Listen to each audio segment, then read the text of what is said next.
ఈరోజు మనతో పాటు ఉన్నారు amphi registered mutual fund distributor మరియు చార్టర్డ్ వెల్త్ మేనేజర్ రమా రాజేష్ గారు.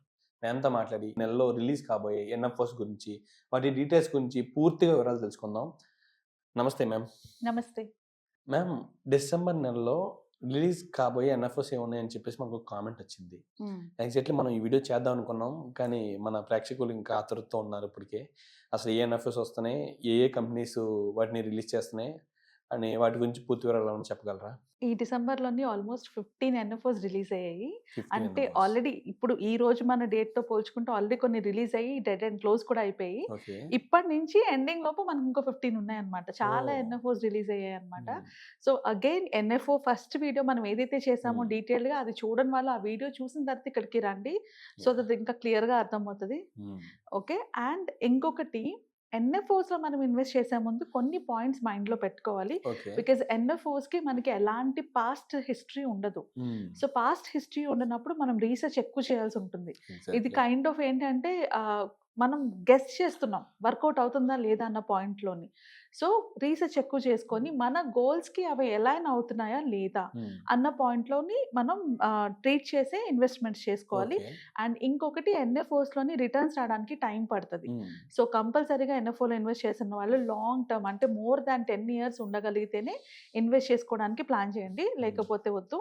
బికాజ్ ఎక్కువ సంవత్సరాలు ఉంటే మీకు వెల్త్ కూడా అంతే గ్రో అవుతుంది. ఎన్ఎఫ్ఓస్‌లో Okay. ఇన్వెస్ట్ చేయడానికి one of the important reason ఏంటి అంటే వెల్త్ గ్రో చేసుకోవడానికి. మ్మ్. సో అలా వెల్త్ గ్రో చేయాలంటే లాంగ్ టర్మ్ ఇన్వెస్ట్మెంట్ కంపల్సరీగా ఉంటాయి. మ్మ్.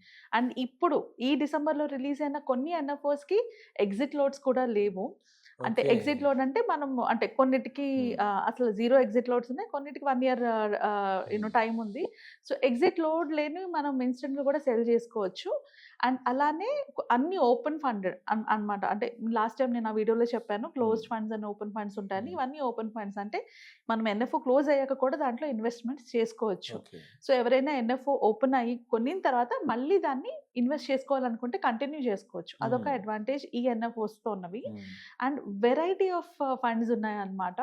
అంటే ఈటీఎఫ్స్ ఉన్నాయి, ఫండ్ ఆఫ్ ఫండ్స్ ఉన్నాయి, మ్మ్. థీమాటిక్ ఫండ్స్ ఉన్నాయి, అలాగే సొల్యూషన్ ఓరియెంటెడ్ ఫండ్స్ ఉన్నాయి. Okay. సొల్యూషన్ ఓరియెంటెడ్ ఫండ్స్ అంటే ఏంటి అంటే స్పెసిఫిక్ టార్గెట్ కోసం, పిల్లల Hmm. ఎడ్యుకేషన్ కోసం అని, రిటైర్మెంట్ కోసం అని, అలా స్పెసిఫిక్ టార్గెట్ కోసం కూడా ఫండ్స్ రిలీజ్ చేశారు. మ్మ్.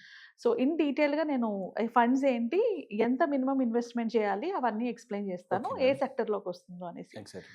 Bajaj Finserv health care fund ఇది ఈక్విటీ కేటగిరీలోనుంది.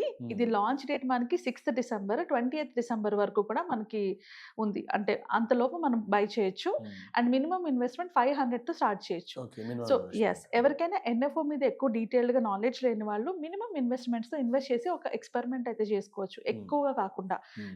సో దట్ మీకు కూడా అంటే రీసెర్చ్ నేను ఎక్కువ చేయలేకపోతున్నాను ఆర్ నేను చేసిన రీసెర్చ్ కరెక్టా కాదా అనుకున్న మ్మ్. వాళ్ళు ఇవి పెట్టుకొని చేసుకోవచ్చు. అండ్ నెక్స్ట్ వచ్చేటప్పటికి బరోడా బిఎన్బి పరివాస్ చిల్డ్రన్స్ ఫండ్. ఇది స్పెసిఫికలీ చిల్డ్రన్స్ కోసం, అంటే చిల్డ్రన్ ఎడ్యుకేషన్ కానీ మ్యారేజ్ కానీ, అంటే ఇది ఖచ్చితంగా లాంగ్ టర్మ్ ఉండాలి. ఇది కూడా గ్రోత్ ఫండే. అండ్ ఇది మనకి డిసెంబర్ 6th స్టార్ట్ అయింది and Okay. December 20th end అవుతుంది. Okay. సో దీంట్లో మినిమం ఇన్వెస్ట్మెంట్ 1000 రూపీస్ పెట్టుకోవాలి. మ్మ్. నెక్స్ట్ వచ్చేటప్పటికి Aditya Birla sun life CRISIL IBX financial services 3 to 6 month debt fund. So Okay. Debt fund కూడా ఎన్ఎఫ్ఓలో లాంచ్ అయింది. మ్మ్. సో దీనికి minimum investment 1000 rupees and last date 16th December. మ్మ్. అండ్ అలానే Edelweiss BSE capital markets insurance fund, insurance ETF. So ఇది ETF అన్నమాట. Edelweiss BSE capital markets and insurance ETF release అయింది. మ్మ్. ఇది 10th డిసెంబర్ స్టార్ట్ అయింది. 24th December వరకు మనకి టైం ఉంది. అండ్ దీనికి minimum investment 5000. Okay. So next వచ్చేటప్పటికి ICICI prudential nifty index fund, nifty 500 index fund. ఇది ఇండెక్స్ ఫండ్. మ్మ్. ఇండెక్స్ ఫండ్‌లో ఎవరైనా ఇన్వెస్ట్ చేసుకోవచ్చు. అంటే బేసిక్ నాలెడ్జ్ ఉన్న వాళ్ళు ఆర్ హై రిస్క్‌కి వెళ్ళలేని వాళ్ళు ఇండెక్స్ ఫండ్‌లో ఇన్వెస్ట్ చేసుకోవచ్చు. అగైన్ ఒకసారి స్కీమ్ రిలేటెడ్ డాక్యుమెంట్ ఎస్ఐడి అంటారనమాట. Okay. సో ఆ డాక్యుమెంట్ స్కీమ్ ఇన్ఫర్మేషన్ డాక్యుమెంట్ అది మనకి ఆన్లైన్‌లో దొరుకుతుంది. అది సెర్చ్ చేసి ఆ ఫండ్ ఏంటి, రిస్కోమీటర్ ఏంటి అవన్నీ చెక్ చేసుకొని తీసుకోవాలి. Okay. ఓకే. సో ఈ ఫండ్ లాస్ట్ డేట్ వచ్చేటప్పటికి 17th డిసెంబర్. మ్మ్. దీనికి మినిమం 100 రూపీస్‌తో కూడా ఇన్వెస్ట్ చేసుకోవచ్చు. Okay. అండ్ నెక్స్ట్ వచ్చేటప్పటికి same ICICI prudential Nifty 500 index fund. ఇది డివిడెండ్ ఫండ్ అన్నమాట. అంటే మనకి మ్యూచువల్ ఫండ్స్‌లో 2 టైప్స్ ఉంటాయి. ఒకటి గ్రోత్, ఇంకొకటి డివిడెండ్. గ్రోత్ ఫండ్ అంటే ఏంటి అంటే దాంట్లో వచ్చిన ప్రాఫిట్స్‌ని మళ్ళీ రీఇన్వెస్ట్ చేస్తూ ఉంటారు. డివిడెండ్ ఫండ్ ఏంటి అంటే మనకి అమౌంట్ డివిడెండ్ రూపంలో మన అకౌంట్‌కి పడిపోతా ఉంటది. ఏదైతే ప్రాఫిట్స్ వచ్చాయో. సో, మనం అది మైండ్‌లో పెట్టుకొని మోస్ట్‌లీ అందరూ గ్రోతే సజెస్ట్ చేస్తారు. బికాజ్ డివిడెండ్ ఫండ్‌లో ప్రాబ్లమ్ ఏమవుతుందంటే మనకి టాక్సెస్ అన్నీ కట్ అయిపోయి అమౌంట్ మనకొస్తది. మన దగ్గరికి వచ్చాక కూడా మళ్ళీ టాక్స్ కట్ అవుతది. సో, దానివల్ల అందరూ మనకి గ్రోత్ ఫండే సజెస్ట్ చేస్తారు. సో, ఇప్పుడు ఐసీఐసీఐ బోత్ లాంచ్ చేసింది. గ్రోత్ లాంచ్ చేసింది అండ్ డివిడెండ్ కూడా లాంచ్ చేసింది. ఏదైతే బెటరో అందులో ఇన్వెస్ట్ చేసుకోవచ్చు. దీనికి కూడా same 17th December ending date and ₹100 minimum investment. Next వచ్చేటప్పటికి Mirae asset nifty India new age consumption fund. ఇది ఈటీఎఫ్.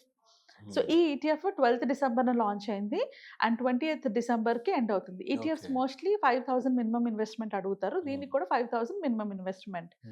అండ్ నెక్స్ట్ వచ్చేటప్పటికి Motilal Oswal arbitrage fund. So, arbitrage funds అనేది హైబ్రిడ్ కేటగిరీలోకి వస్తాయి. అండ్ దీనికి మనకి 16th ఓపెన్ అయింది అండ్ 19th క్లోజ్ అయిపోతుంది. ₹500 minimum investment చేసుకోవచ్చు. అండ్ అలానే దీంట్లో కూడా 2 ఆప్షన్స్ ఉన్నాయి. అంటే గ్రోత్ ఉంది, డివిడెండ్ కూడా ఉంది. నెక్స్ట్ వచ్చేటప్పటికి Aditya Birla sun life conglomerate fund వచ్చేసి సెక్టోరియల్ ఆర్ థీమ్ ఫండ్ అన్నమాట. సో, ఇది కొంచెం రిస్క్ ఎక్కువ ఉంటుంది. But at the same time మనకి రిటర్న్స్ కూడా ఆ స్పెసిఫిక్ థీమ్ గనక ఫ్యూచర్‌లో గ్రో అయితే రిటర్న్స్ బాగా వస్తాయి. సో, అండ్ ఇది launch date 12th December and ending 19th డిసెంబర్‌కి అవుతుంది. దీనికి మినిమమ్ ఇన్వెస్ట్‌మెంట్ ₹1,000. నెక్స్ట్ వచ్చేసేటప్పటికి ఎస్బీఐ క్వాంట్ ఫండ్. సో, ఇది క్వాంట్ ఫండ్ కేటగిరీలోకి వస్తుంది. ఇది కొత్త కైండ్ ఆఫ్ కేటగిరీ. ఈ కేటగిరీస్ గురించి మనం మ్యూచువల్ ఫండ్ కేటగిరీస్‌లో ఎప్పుడైనా ఎక్స్‌ప్లెయిన్ చేస్తాను. అండ్ ఇది లాంచ్ ఏమో 4th డిసెంబర్‌న అయింది and last date 18th December. And దీనికి మినిమమ్ ఇన్వెస్ట్‌మెంట్ ₹5,000. సో, వీటిలో కొన్నిటికి ఎగ్జిట్ లోడ్స్ ఉన్నాయి, కొన్నిటికి ఎగ్జిట్ లోడ్స్ లేవు. నేను ముందు చెప్పినట్టుగా మనము ఆ స్కీమ్ ఇన్ఫర్మేషన్ డాక్యుమెంట్ ఆన్‌లైన్‌లో చూసుకొని ఇన్వెస్ట్ చేసుకోండి. అలానే దీనికన్నా ముందు వీడియోలో అనాలిసిస్ ఎలా చేయాలో మనం చెప్పుకున్నాం. ఏ చెక్ లిస్ట్ చూసుకొని మనం కన్సిడర్ చేయాలో ఆ వీడియో కూడా ఒకసారి చూసి వీటిని సెలెక్ట్ చేసుకుంటే పీపుల్ అంటే ఇవి వెరీ ₹10తో స్టార్ట్ అవుతున్నాయి ప్రతిదీ కూడా అనేవి. సో, వాళ్ళు ఎక్కువ యూనిట్స్‌ని పర్చేస్ చేయగలరు అండ్ వెల్త్‌ని కూడా క్రియేట్ చేసుకోగలరు. Absolutely ma'am. Thank you ma'am. And ఇంకొక వీడియోలో మనం డీటెయిల్‌గా వేరే ఫండ్స్ గురించి, వాటి రివ్యూస్ గురించి, అందులో ఉన్న కంపెనీస్ గురించి కొంచెం ఇన్ డీటెయిల్‌గా మాట్లాడుకుందాం ma'am. Thank you ma'am. Thank you very much. Thank you.